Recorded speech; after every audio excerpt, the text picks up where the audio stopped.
Uh, this will be our first attempt at a hybrid session, so please bear with me. All right. Does it sound okay and look okay to people? Sounds good. Okay. Okay, cool. Well, thank you, everybody. I'm Jeremy Fricke. I'm the Education and Program Director at Tri-Faith Initiative. And you are here for Abraham's Whiteboard. Today, we're actually going to be talking about the Second Great Awakening, telegrams and graham crackers. The purpose of Abraham's Whiteboard, though, is to learn about the wide-ranging impact and diversity of religion in the world, and especially how it pertains to the context of Judaism, Christianity, or Islam. It's really meant to be kind of an introduction to a topic and probably not all inclusive. But I do want to know, when you take these classes, these free classes, whether you would be interested in a deeper a course or a very particular class on something that is brought up throughout the session. Just one announcement tonight. Next month, we'll have Dr. Laura Lamonic. She's actually going to be talking to us about Latina Jewish experiences in the United States, both historically and today. So please join for that. She'll be our guest for this program next month. So tonight we're going to be talking, like I said, a lot about the Second Great Awakening. And we'll start with framing the conversation around, what are some of the pieces that we need to know in advance. We'll talk about the origins of the Second Great Awakening, especially with a little introduction to the First Great Awakening, because you couldn't have the second without the first. And then we will talk a little bit about a couple of vocab words. There's going to be a decent amount of vocab words tonight, and I hope that they help you think about either the way that you think about religion for people in history or today, or for yourself. And then we'll go into a little bit about how this period influenced social reforms and graham crackers, of course. And then finally, kind of the fall of the Second Great Awakening and some of the final inventions and events that happen near the end. So just a reminder, and this is true for all programs, this is a space of no proselytizing. And something to know about this program is it's intended to keep a balance between Jewish, Christian, and Muslim topics over the course of the year. I don't only talk about Judaism, Christianity, and Islam, but that is something that we often prioritize. And like I said, tonight's focus is Second Great Awakening. Tonight will be more about Christianity, but there will be a lot of topics and ideas that are highly influential on Judaism and Islam and other traditions as well. Important concepts that end up really influencing American history and American contemporary life. And then kind of a couple final notes. My approach generally is what you might call religious intellectual history. So I really love teaching and learning and researching about how ideas have influenced society, how they have influenced people, and how they're put into practice by a wide variety of people. And then finally, don't forget, you can use the chat function or speak up if you have any questions or comments or anything that you notice. Same with anything that happens because of the hybrid format. I would love to know as soon as possible. Ali Zimmermas will be looking at the chat and will help me keep an eye on anything that is especially pertinent at the moment. All right, so right away, we're actually going to start with a little bit of a breakout session of about 4 or 5 people per group for 5 minutes. And you can answer this for yourself or for what you've heard from other people. But what kind of a world would you expect a Messiah-like figure to arrive or return to? So how would society be when a Messiah-like figure would arrive or return. So I'm going to give you about 5-6 minutes in the breakout rooms, and then we'll discuss that question a little bit after you get back.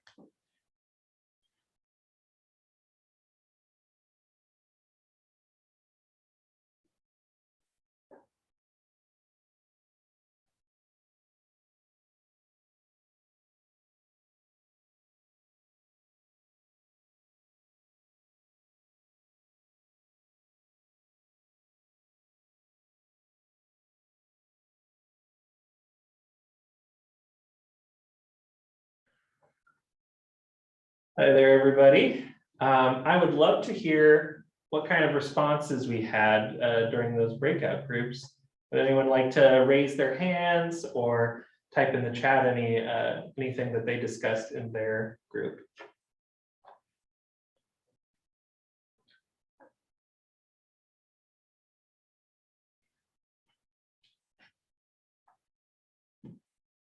Don't all jump at once. Now, Jeremy, you'd like that if we all jump. Yeah, okay, maybe we can all jump at once. Yeah, that'd be great. It's just 5, 4, 3, 2, 1. Abdul.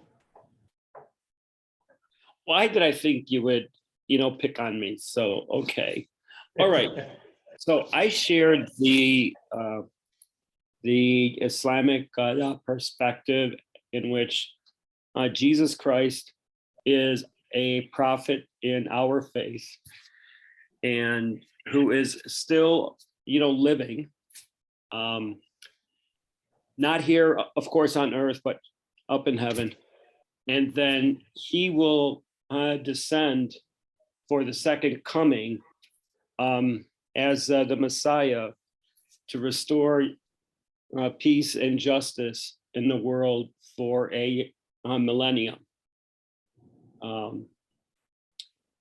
So that's, our view of it. So. Do you mind if I ask a follow-up question? Sure, go right ahead. Before Jesus returns, is it a difficult world, or is it a very like just? Okay, I forgot that part, actually. I forgot that part because I did mention it earlier. Okay, it is a time of great upheaval and turmoil to establish justice and peace throughout the world.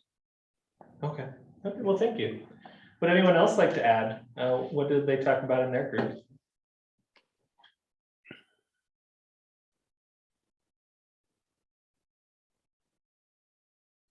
Or do people not think about it too much?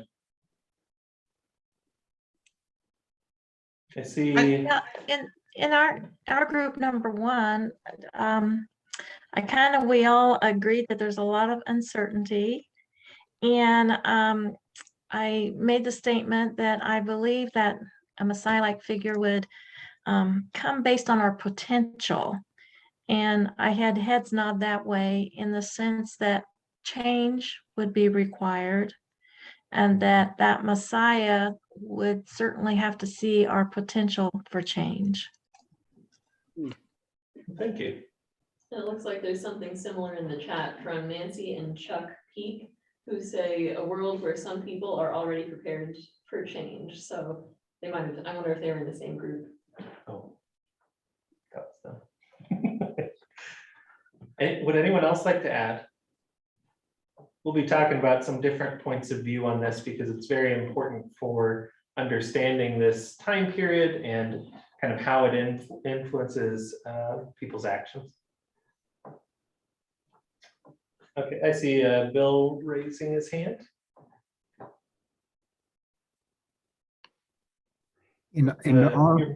I was in room 2, and I started it out by saying that it would probably be a time of a pivot point when Messiah would think that there would be he could do some good by showing up, because there's a lot of readiness for change. And somebody else said, well, it might be a time when things are so hopeless that it looks like it's time for complete change.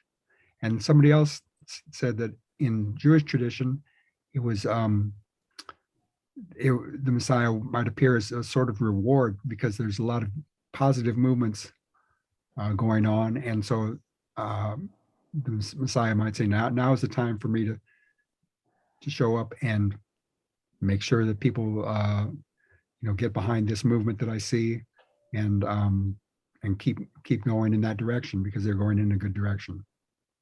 So who knows? Yeah, I mean, those are some great responses. We'll actually talk about a couple of those in particular. And I'll just kind of keep going here. But please feel free if you have any other thoughts to add them in the chat. Great. Sorry, hybrid stuff. All right, so we'll get to a little bit of that conversation in just a couple of slides, but let's talk a little bit about some of the origins of this second Great Awakening. So what is happening leading up to it, and what is kind of the context of beforehand. So one of the most famous sermons in American history, to be honest, actually a lot of people read this as part of their kind of pre-revolutionary history classes in high school in the United States. It's called Sinners in the Hands of an Angry God by Reverend Jonathan Edwards. Before the First Great Awakening, this concept of sin and salvation was part of Christianity, but it wasn't prioritized in the same way as it was in that First Great Awakening. And we're actually going to look at just one short quote from it here on this next page.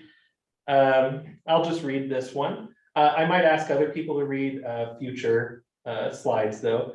So his sermon included, "The God that holds you over the pit of hell, much as one holds a spider or some loathsome insect over the fire, abhors you and is dreadfully provoked. His wrath towards you burns like fire. He looks upon you as worthy of nothing else, but to be cast into the fire. You are 10,000 times more abominable, so abominable in his eyes as the most hateful and venomous serpent in ours." Very much language, very, very negative language, very, very fire and brimstone. This was a very common approach in the First Great Awakening. And I'll kind of extrapolate that on that here in a second. So part of the reason is because previous to this, many church messages were less oriented around the average person to be able to understand. So the messages were often deeply emotional, deeply provocative, something that does great with exciting motions and loud speaking on a street corner. So there's an appeal to this kind of like street preaching kind of thing, emotional street preaching for all people in the First Great Awakening. And then finally, the other piece that is important to know about the First Great Awakening is that there was definitely a movement to create some unity among the Christian denominations that were in existence. It was very important for the Christian theology at the time to sort of create something that looks like a quote Christian church, right? Something that includes all people who would identify as Christians, that may not be as high a priority today, or maybe wasn't as high a priority before that point, but was very central during the First Great Awakening. So this is kind of the movement that's leading up to what we're mostly going to be talking about today. We're thinking about a context in America in particular, where there's a generous rise in Christian affiliation and religiosity. There's a lot more non-educated folks doing, theology, doing things at church, stuff like that. And there's a greater emphasis on what you might call the cosmic issue of sin and salvation hell and heaven, things like that. All right, so this is going to be the hardest in some ways because these are some difficult words just to remember the difference between. And actually, we talked about them a little bit earlier when you all broke up into your groups. A couple of these were brought up. There are a lot of different ways to do eschatology, which is basically trying to understand how the world ends, or the events that lead up to how the world ends. And in Christianity, there are three main ways of looking at it. And we can see some of these in the context of Judaism and Islam as well. But all three of these live in different forms of Christianity. So let's start with premillennialism. So if you look on this, I don't know if you're going to be able to see this chart, but the first two are a couple of options for premillennialism. Premillennialism really means the pre is before the millennium, and what it is referring to is when Jesus returns.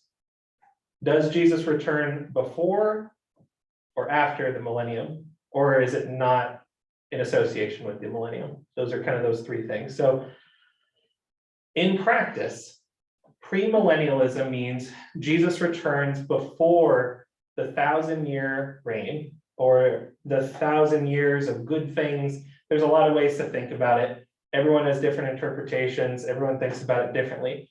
But the easiest way to think about it is, does Jesus come before or after the good times? That's how I think of it anyway. Premillennialism is probably either the most common or the second most common in Christianity, and the most common in Islam, at least how, oversimplifying it, it is closer to the Islamic understanding of end times. And then it's also very, very popular in evangelical communities. It's very popular in a wide variety of Christian communities. I'm going to skip to amillennialism for a second because postmillennialism is what we'll mostly be talking about today. But amillennialism is basically that the millennium is symbolic. There's still a concept of end times, but there's a little less strictness in interpretation of what the end times looks like, and there isn't probably a literal 1,000-year reign of Jesus or Christianity in the context. Please feel free to correct me if you are Catholic in particular, because Catholicism is probably the largest tradition that utilizes this idea.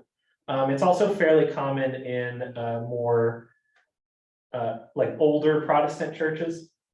Things like Lutheranism would also usually be amillennialist. And finally, we also have postmillennialism. And this was the primary and most popular understanding of the end times with Christians in the 19th century. It is also the understanding of the end times, for the most part, in Jewish communities as well. So there is some differences and some similarities between how these three Abrahamic traditions view these end times. So again, to reiterate, postmillennialism is where the good times happen, and then the Messiah comes. Premillennialism is usually the world is broken, the Messiah returns to help heal it.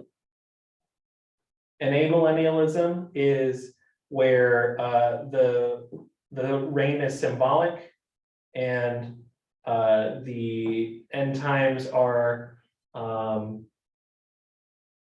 less, I don't know the best way to put it, but basically they're less central in some ways to the practice of the tradition.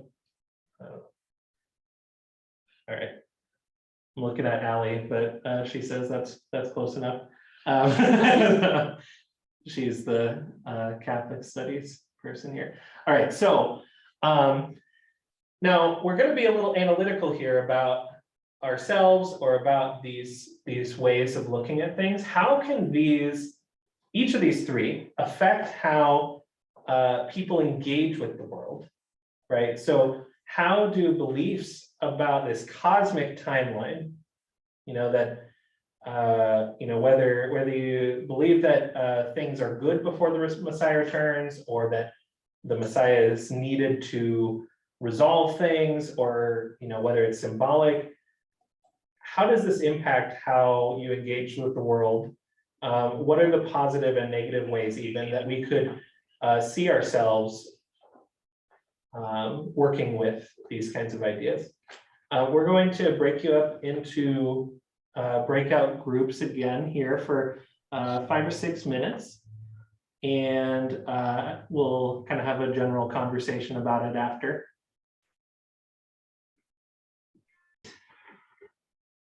Welcome back, everybody. I would love to hear from anyone in any of the groups, any of the things they heard, things they said. How do people's views on kind of this cosmic timeline impact how people engage with the world right now?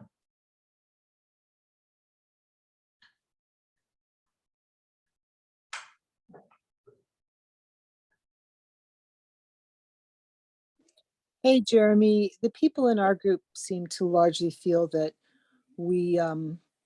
that people who are spiritual, people who are religious, people who are loving, respond to the world sort of the same way that they would, independent of when any kind of second awakening or second coming is going to happen, that you try to live your life well because that's what you should do regardless of the times. That's fair. I think you have a very good point there. People will do right if they feel they should. I mean, would anyone else like to add?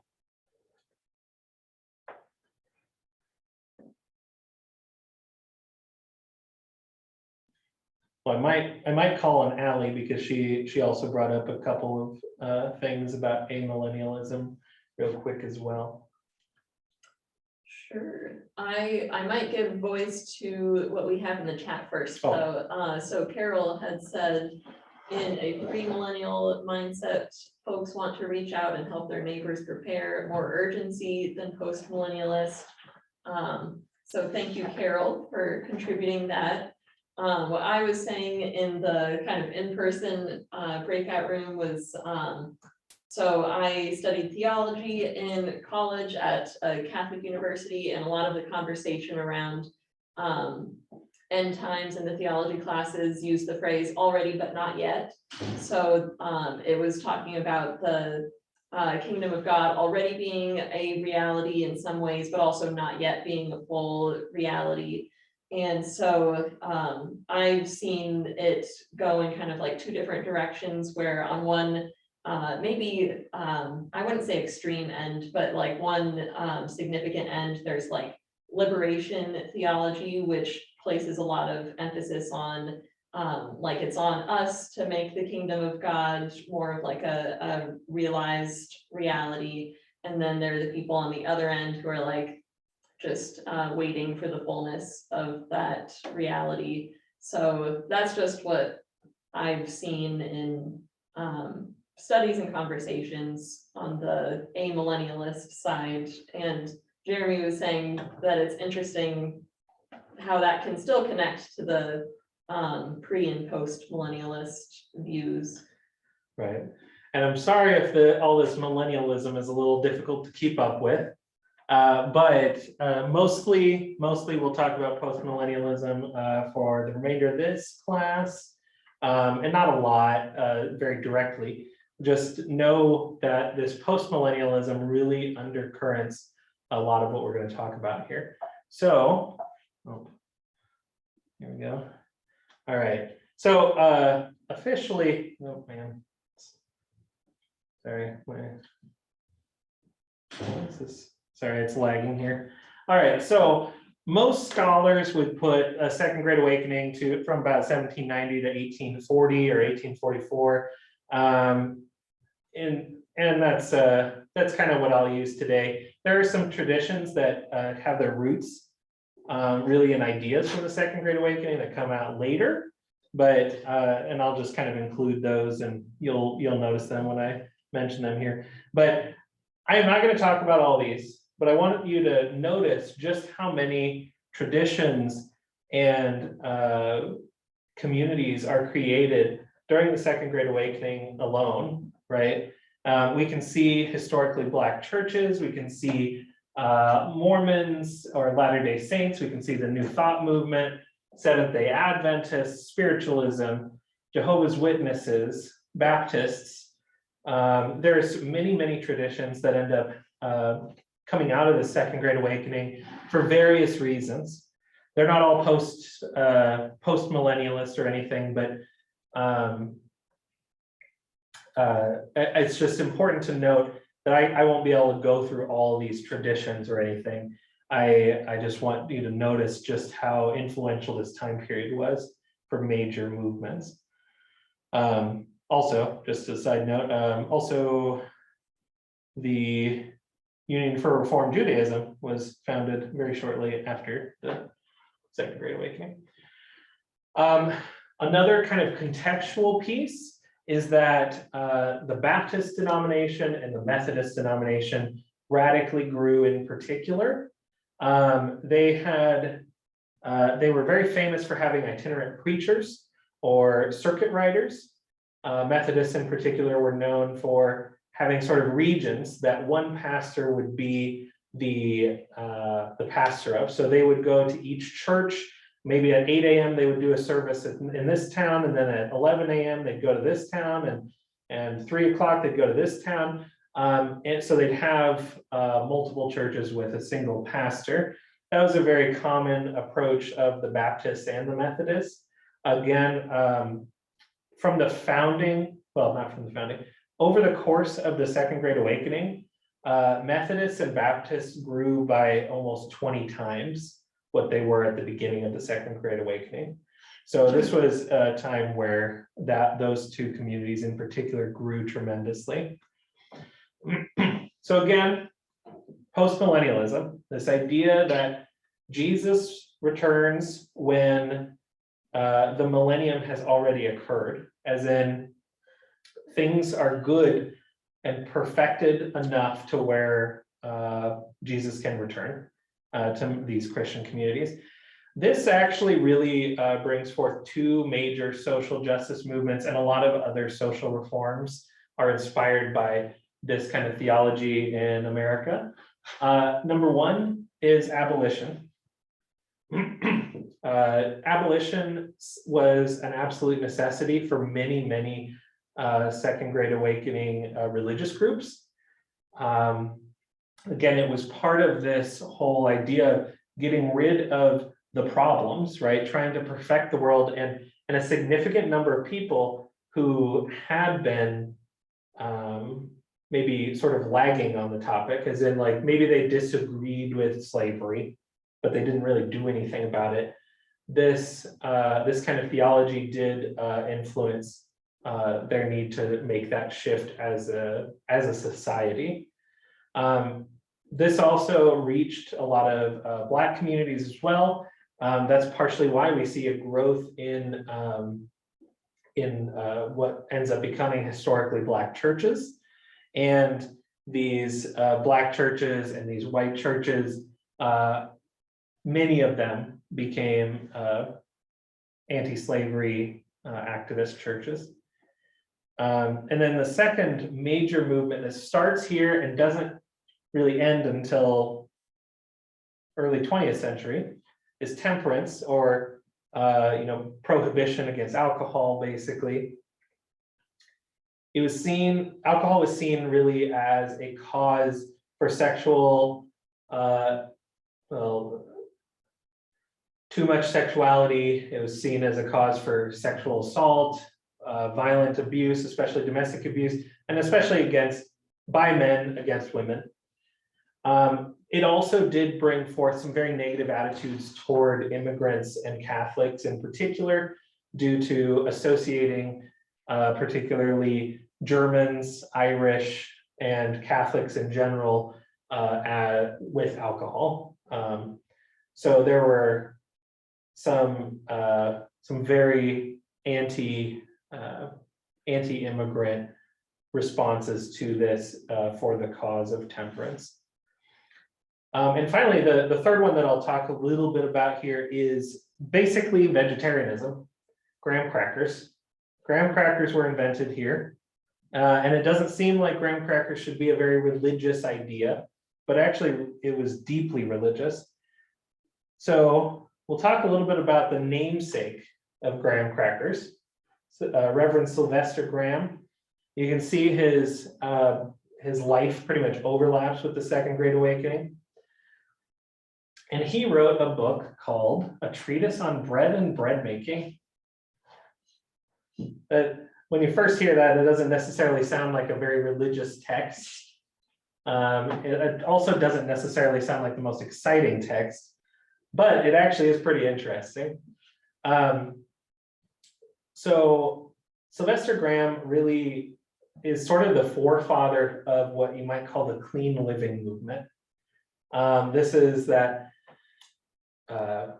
humans, people, and especially American Christians have a responsibility to consume clean foods in some capacity, some expectation for fitness, that there's kind of an avoidance of sexuality. And all this is actually talked about quite a bit in A Treatise on Bread and Bread Making. He advocates for vegetarianism for basically in response to multiple biblical passages that talk about avoiding the pleasures of the flesh, usually thought of as a sexual prohibition of sorts, and he agreed with that. But he also thought it had something to do with eating meat. He thought that eating meat and over-sexuality were actually very deeply intertwined. So he really advocated for people to have a vegetarian diet, and honestly, a very bland diet, if at all possible. He believed that not only is that the ethical way to do things, but it will reduce the libido and increase your likelihood of being a more ethical person. He ends up inspiring Horace Greeley, who actually ends up running for president on a ticket of temperance and vegetarianism. He also inspires John Harvey Kellogg, who basically makes cereal mainstream. So Kellogg's is oriented around this kind of thing as well. It's deeply intertwined with this era, with this religiosity, and with this American history. Now, I do want to ask the group, what do you think might have been different with graham crackers than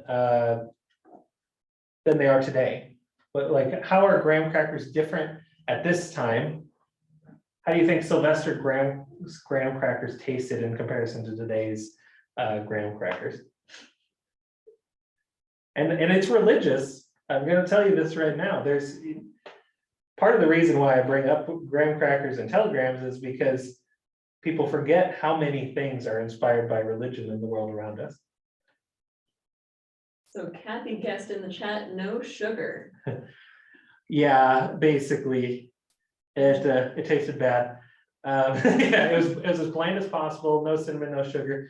And what religious group was he affiliated with? He was actually, I believe, I believe he was Presbyterian, and then he kind of went off on his own, and people who kind of agreed with his religious ideas were called Grahamites. There wasn't any churches of Graham or anything like that, but there were people who agreed with him that were part of a lot of different denominations of Christianity. Yeah, there were no honey graham crackers or cinnamon graham crackers. They were as bland as you can imagine of graham crackers. He thought that bread should be made at home, in part for very good reasons. Actually, he thought that bread manufacturers were creating or putting chemicals in their bread to keep it from going stale, from keeping it from smelling bad if it goes bad. And he was actually right about that. They were putting in chemicals that were very harmful to people. So this treatise on bread making is a way to learn to bake bread at home so that you don't have to put in those chemicals. One final thing on Sylvester Graham is when he did his circuit with this book, he published this book and then he goes around and gives some lectures. He was violently protested against. There were riots in the streets over his attitudes, and in particular from people who owned bread factories and butcher shops. So this is not a small thing. This was well known. He got death threats from this. All right. So before I move on, I do want to ask if there's any questions or if there's any comments, and then we'll talk about a few of the movements that really gain their maturity or have their roots in the Second Great Awakening and some of the ideas that we've talked about. I have a question. So the, it kind of struck me they're abolitionists, etc., but then they are anti-Catholic. And you think it's really because of the alcohol? Like that was the main reason, or? That was one of the reasons. Yeah. There's no doubt that as attitudes about temperance rose, anti-Catholic sentiment also rose. That's not the only thing. There's also just the fact that there weren't as many Catholics at the time, and there was an increase of Catholic immigration. And we know that anytime that there's a significant shift in the demographics of a space, it does tend to involve some negative attitudes. But I actually do think that a lot of it does have to do with that. In fact, that's pretty much, this is going off track a little bit, but the KKK was founded shortly after the Civil War, and one of their targets, obviously Black folks were their primary target, but they also very much targeted Catholics, and explicitly they often made it about alcohol. It wasn't always that, but that was a major part of it, because they were also pro-temperance. Hey, Jeremy, this is Carrie. It seems funny to me that this Graham person is teaching people how to make bread. Isn't that kind of mansplaining bread? Didn't the women of the time know how to make bread? Yeah, no, that is a great point. I don't know exactly where the technologies were around this or the access to materials that may have inspired that, but yes, that is a great point. Although I will say, when we're talking about urban folks, a lot of people who live in cities and have access to marketplaces, they often don't know how to bake bread on their own, and especially this time they can't Google it, so yeah, and a lot of it really is kind of not really about how to bake bread, but why bake bread. Any other comments or questions? All right. We'll talk about a couple of movements and a couple other ideas that end up happening from the Second Great Awakening as well. One is the idea of Restorationism. This looks very different, regardless of what movement we're applying it to, which I'll talk very briefly about Disciples of Christ here, which has its roots in Restorationism. Restorationism is about restoring the early church. That there's an intention to either reflect the ideals or bring back the practices, et cetera, of the early Christian church, especially like the first couple hundred years of Christianity. This again can look very different, and I'm actually going to show you three movements that are very different from each other, who interpret this restoration concept very differently. So Disciples of Christ is probably the most well-known mainline Protestant tradition of Christianity that is restorationist. They ended up interpreting a lot of things in a very progressive way, and actually one of their current goals is to be an anti-racist church. They also tend to be very big on things like economic equality and other things that they interpret as an important part of early Christianity. They also believe in a Christianity with fewer divisions, kind of like I mentioned earlier, this idea that there should be a kind of generic Christian church that the denominational differences shouldn't be as great as they are today. And then, so Disciples of Christ are, all over the place. Many of us probably know some folks from the Disciples of Christ movement. We'll also very briefly talk about the Latter-day Saints, which was founded in 1830 during the Second Great Awakening as well. I'm going to go through Latter-day Saints much quicker than most of you would like me to, but if you are interested in a class on the Latter-day Saints, we can make that happen sometime too. So founded in 1830, and to oversimplify the story, Joseph Smith receives a series of visions or visits by the Heavenly Father, Jesus, angels, and others. One of his first visions is pretty simply that his sins were forgiven. And eventually the story goes to where Joseph Smith is told where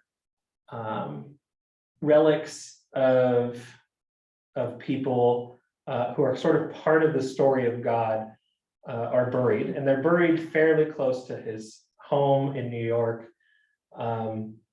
These golden plates, he digs up these golden plates, and they have sort of a lost testament of prophets and Jesus that's ended up being translated as the Book of Mormon.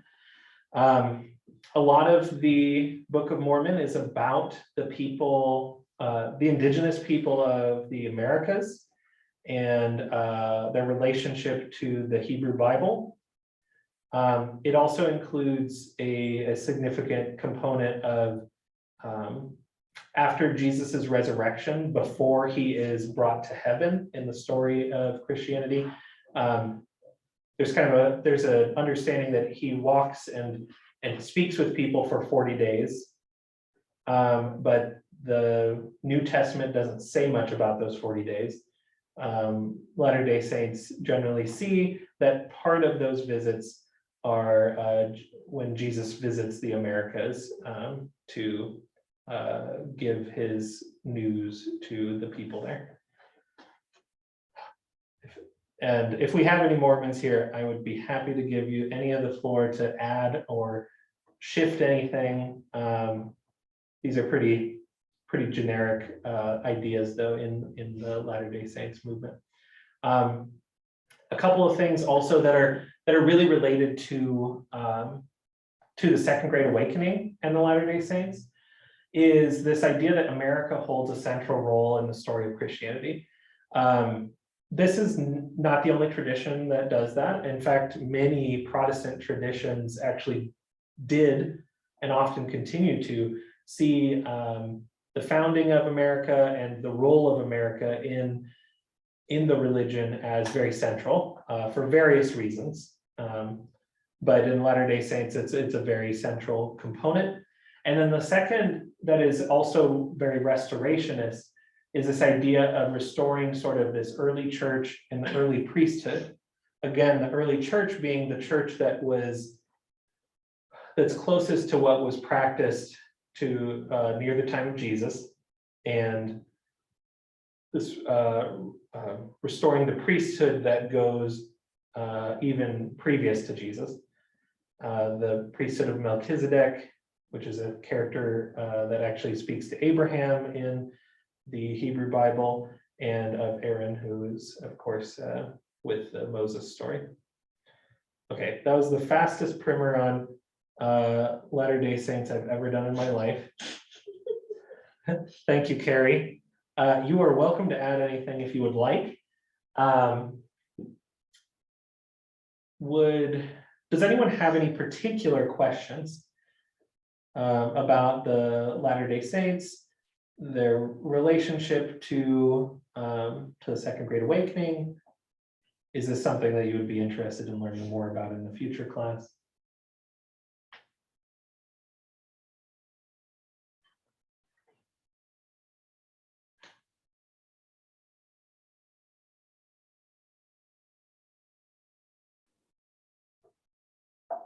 All right, then I will go on to the next one, which is Jehovah's Witnesses. Jehovah's Witnesses were founded in the 1870s, technically after the Second Great Awakening, but deeply rooted in a lot of ideas from the Second Great Awakening.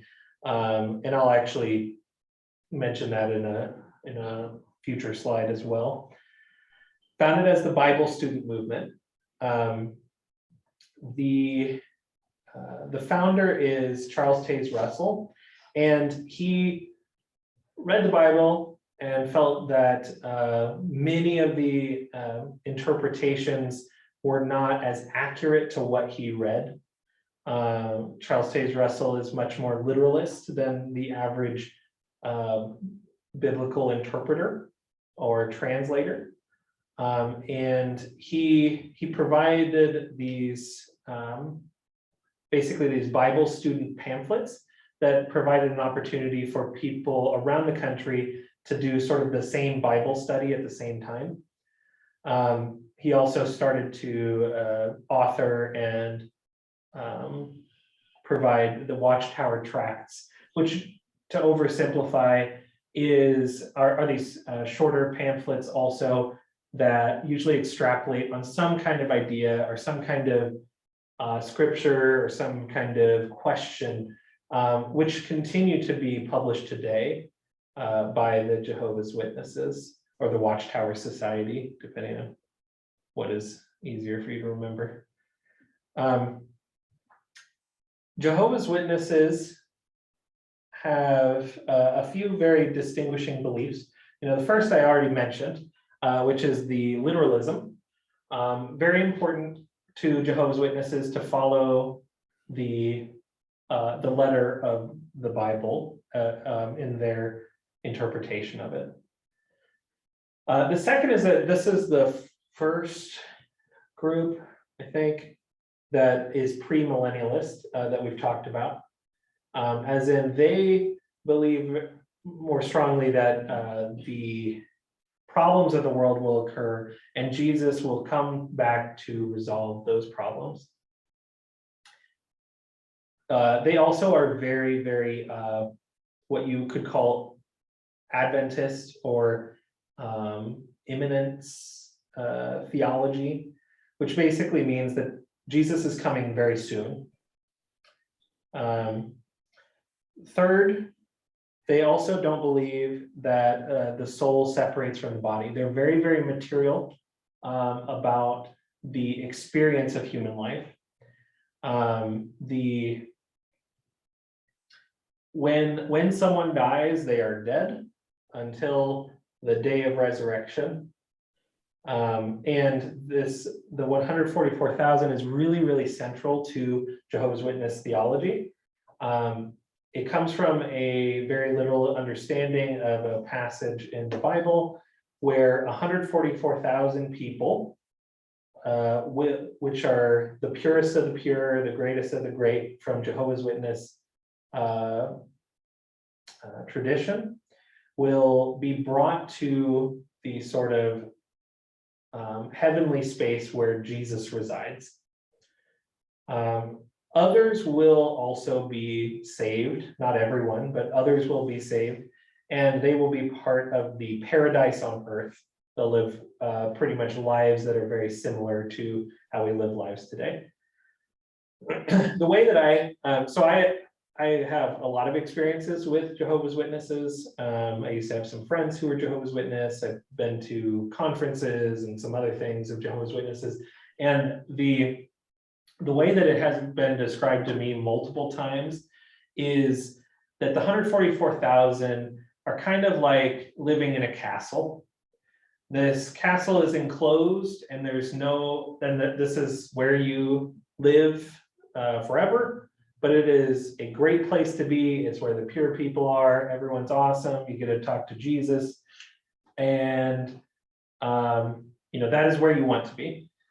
And the rest of the people who are sort of resurrected and saved and go to paradise are kind of like the people who live in the village around the castle. They are protected. They are taken care of, but it's not as good as living in the castle. They believe that 144,000 is a very specific number, and they actually have a process for allowing some Jehovah's Witnesses to claim that they are part of that 144,000 at their major event, which is a memorial for Jesus. Which again, I can go into more detail on any of that if you would like. But I want to ask if you think about the things that I just talked about, why do you think that Jehovah's Witnesses may disagree with blood transfusions? This is a common thing that actually Tri-Faith gets asked about by hospitals. How do we handle various religious denials of service?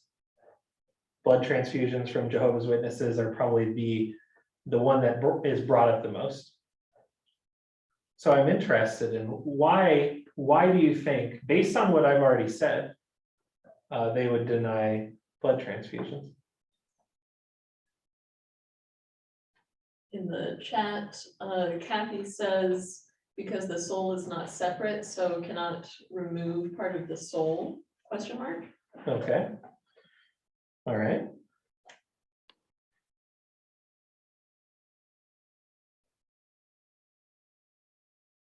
Any other ideas here?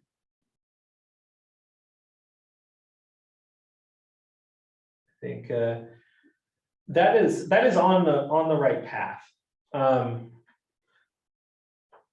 So basically, and I'm going to, again, like if you were to talk to a Jehovah's Witness elder, they would have a much longer answer to this than I would.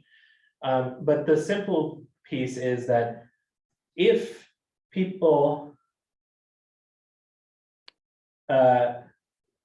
yes, basically, William, in a sense, taking blood from other people kind of ends up adopting a lot of the other pieces of themselves, right? So you end up actually kind of integrating part of what you might consider their soul. And if you are to be sort of resurrected and saved, they don't really know how that works, right? That if you have received blood from someone who's super hateful and isn't part of the saved people, and you believe in a very bodily resurrection, how does that coexist? So that's usually the response that happens, that really like it is a challenge to the afterlife of a Jehovah's Witness to have the blood of someone else inside of them, because they don't know that person, because they can't confirm that they were good enough to be resurrected, and how that impacts the possibility of resurrection. Okay, couple other famous things: conscientious objection, basically avoiding military service and Pledge of Allegiance. That is simply you should not basically bow to false idols, or worship false idols, is the flag, and military service, that the only nation you should serve is the nation of God, kind of thing. And then finally, holidays and birthdays, which are usually seen as pagan additions to Christianity. They do have a memorial service for Jesus. They do not consider it a holiday. And it is actually based off of the Jewish calendar on what day it ends up happening. All right. So again, fastest primer on Jehovah's Witnesses ever. But are there any questions, comments, concerns, critiques? I don't know how many more C words I can think of, but there's probably a couple. Crackers, graham crackers.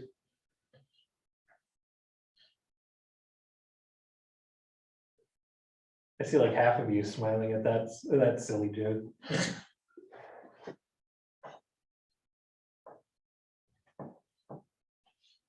All right, well, okay, we'll get out to the last couple sections and then we'll be good today. Oh, how popular is Jehovah's Witnesses now? They're still pretty significant. One thing to know about Jehovah's Witnesses is, in my experience, they are very, very committed to the literal interpretation they have of the Bible. So that includes radical racial equality. For example, they have been on the forefront of fighting racism for longer than almost any other tradition. Like they're nonpartisan, but when it comes to racial justice, they're very progressive. When it comes to LGBT stuff, they're very conservative.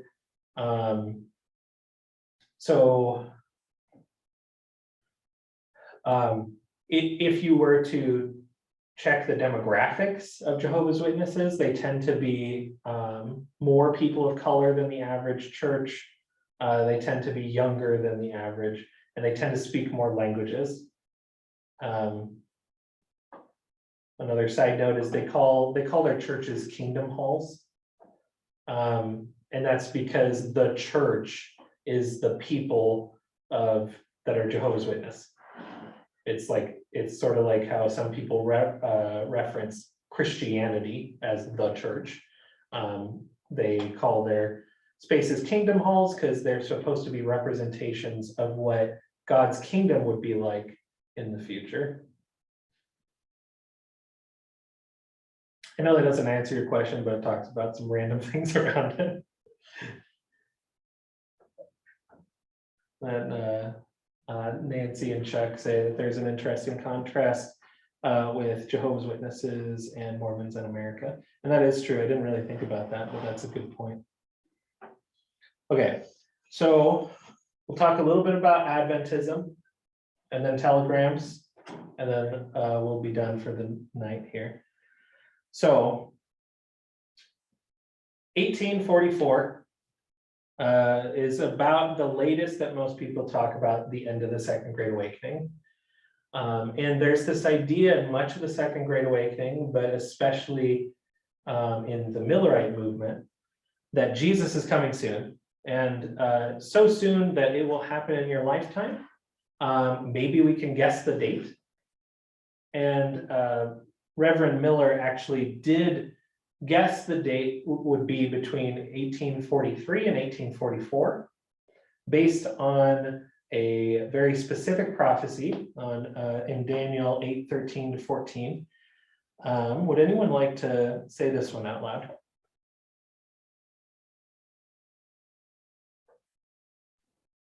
Sure, I'll do it. Thank you. Then I heard one saint speaking, and another saint said unto that certain saint which spake, how long shall be the vision concerning the daily sacrifice and the transgression of desolation, to give both the sanctuary and the host to be trodden underfoot?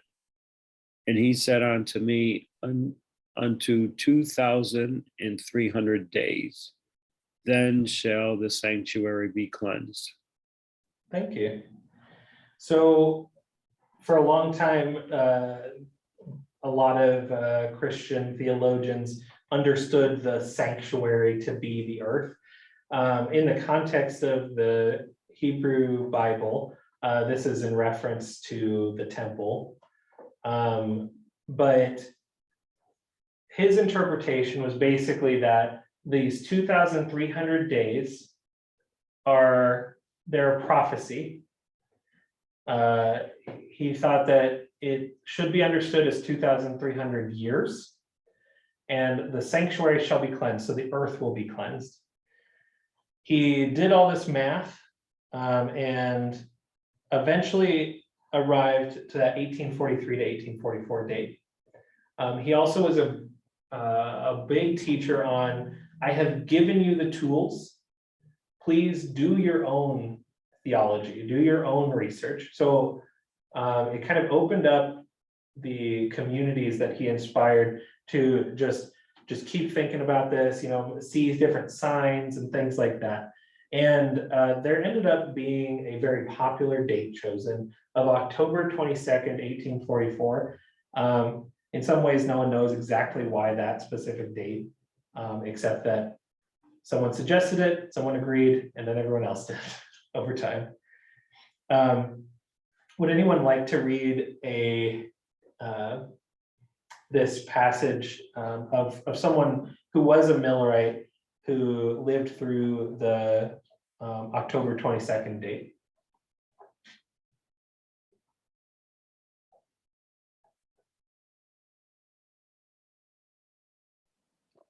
I will. Thank you. Eventually arrived at October 22nd, 1844. I waited all Tuesday, October 22nd, and dear Jesus did not come. I waited all the forenoon of Wednesday and was well in body as I ever was, but after 12 o'clock, I began to feel faint, and before dark, I needed someone to help me up to my chamber, as my natural strength was leaving me very fast.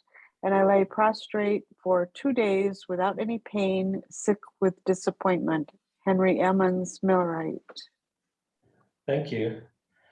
So, I mean, basically those, the day came and passed like any other day, but there was a lot of passion and a lot of commitment for this date by a significant number of people, thousands of people, tens of thousands of people. But the response was very different from different communities. In fact, some started literally acting like little children based on the Bible verse, truly I say to you, whoever does not receive the kingdom of God like a child shall not enter it. They were concerned that they were missing the kingdom because they had not truly been like a child. Some believed that they should never work again, basically because the Adventist tradition in this case was that this date would usher in this millennium this millennium, which would have been seen as sort of a Sabbath millennium, where people did not need to work anymore. A lot of people sold their possessions, let their livestock go, and a whole bunch of other stuff when they had heard about this October 22nd date, both before and after the date.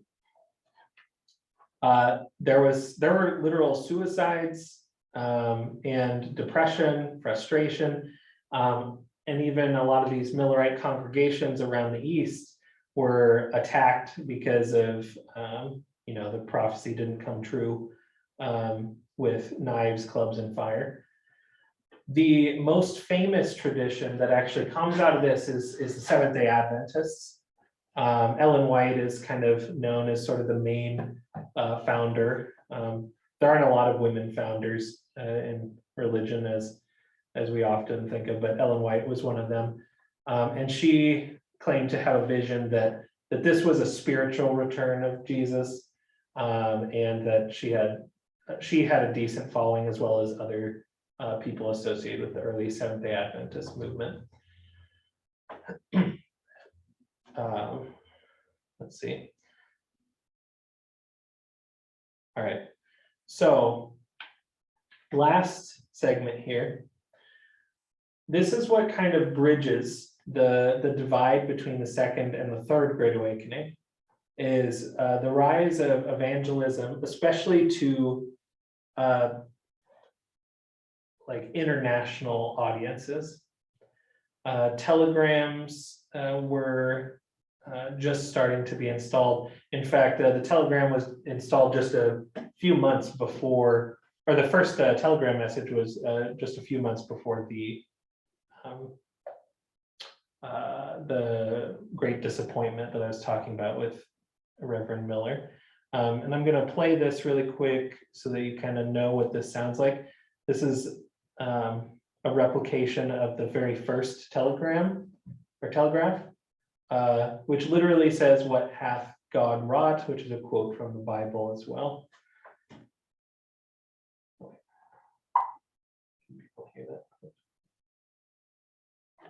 Sorry, I need to.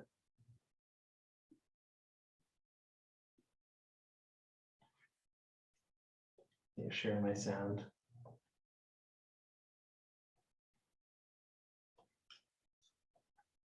Maybe.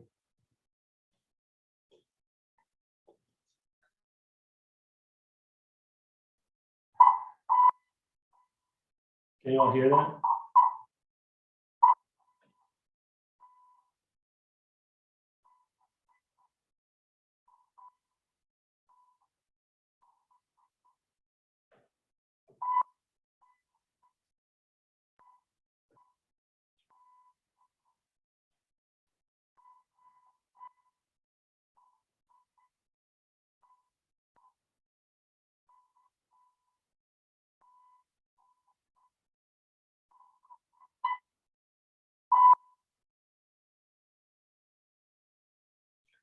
All right, so the very first international communication over a telegraph was a quote from the Bible, seen as an opportunity for proselytization for the most part in this time, and ends up really shifting the religious culture after that. Obviously, that's not today's topic. But to kind of give you an idea of what comes next, have any of you seen this painting before? Yeah. Very famous painting about manifest destiny, where an angelic or divine, characterization of either America or manifest destiny itself is laying down telegraph lines. Obviously, this has a lot of other issues with it as well. Clearly, the white folks are clearing out the indigenous people of the West. The light is conquering the dark, both figuratively and literally. And this was seen as very much kind of the next thing that is fulfilling Christian prophecies. So I do want to ask if anyone has any particular questions. I do see there are a couple chat things here. Just faint beeps, yeah. No questions in the chat. All right. Does anyone have any particular questions, comments? Are there any pieces of this that you would like to hear more about in a future class? I know this was a lot of stuff, but I hope it had value for you to think about not only the role that religion has played in America, but also some of the ways that ideas influence how we interact with the world around us.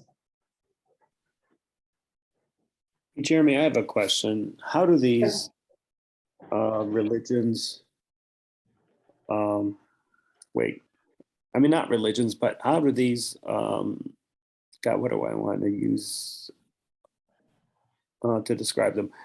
Like, I mean, they're not sects, right? They're not persuasions, but Nominations. Denominations? okay, that's it. That's it. Denominations. How do they view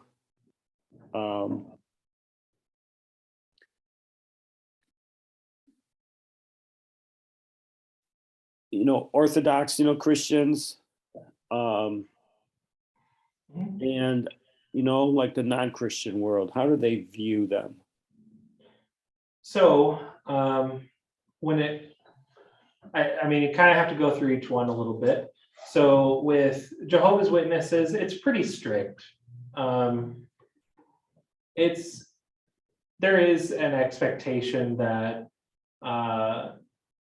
Jehovah's Witnesses are kind of right and everyone else is wrong, including other Christian groups. There's some space for other Christian groups, but not much else in Jehovah's Witnesses. That shifts once in a while, in part because Jehovah's Witnesses are often in the center of religious freedom conversations. So often they, even though theologically they tend to be pretty against interfaith ideas, often in practice they end up defending religious freedom for others just because they end up being targeted so much for trying to deny military service, not saying the Pledge of Allegiance, avoiding blood transfusions when there's life and death at stake. So often Jehovah's Witnesses have actually been on the side of legal cases that improve religious freedom for folks. Latter-day Saints, in my experience, have pretty positive views on other religious traditions. Again, there's kind of an understanding that all people should have the ability to practice what they wish to, in part because of the history of the Latter-day Saints that itself is a long history of persecution for no real reason except being different. The Disciples of Christ are one of the more progressive Christian denominations, are going to be very inclusive of other traditions, including both other Christianities and other religions.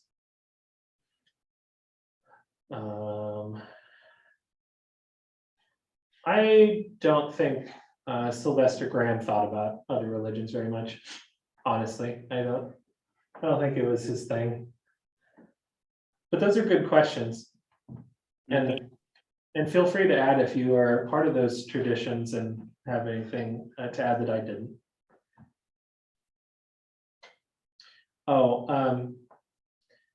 And what I mean in this situation, so when I say evangelism, or I'm near the end here with telegrams and stuff. I'm talking about proselytization for Christianity. I'm just using it in a very practical way. I'm not talking about evangelicalism, the very particular Christian tradition, like the sect or denomination. I'm just talking about proselytization, especially proselytization across international lines when I'm using it in this situation. And Nancy and Chuck also wanted to know what the start and end dates are for the third Great Awakening. Most, if I remember correctly, I think it depends a little bit on who you talk to. The first and second are really agreed upon. And, you know, it's just something that people use to talk about an era that doesn't really have that clear borders. If I remember right, I think it's like about 1875 or 85 to the end of World War I. The Third Great Awakening is really identified by two things, primarily the rise in more gender equity in Christianity, but also a deep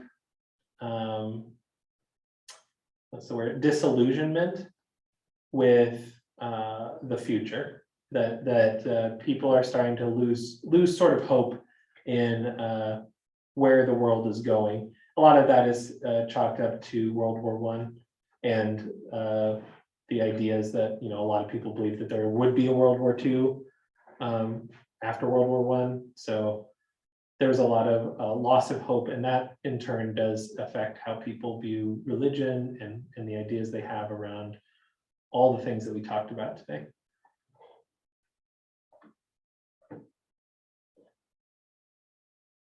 All right.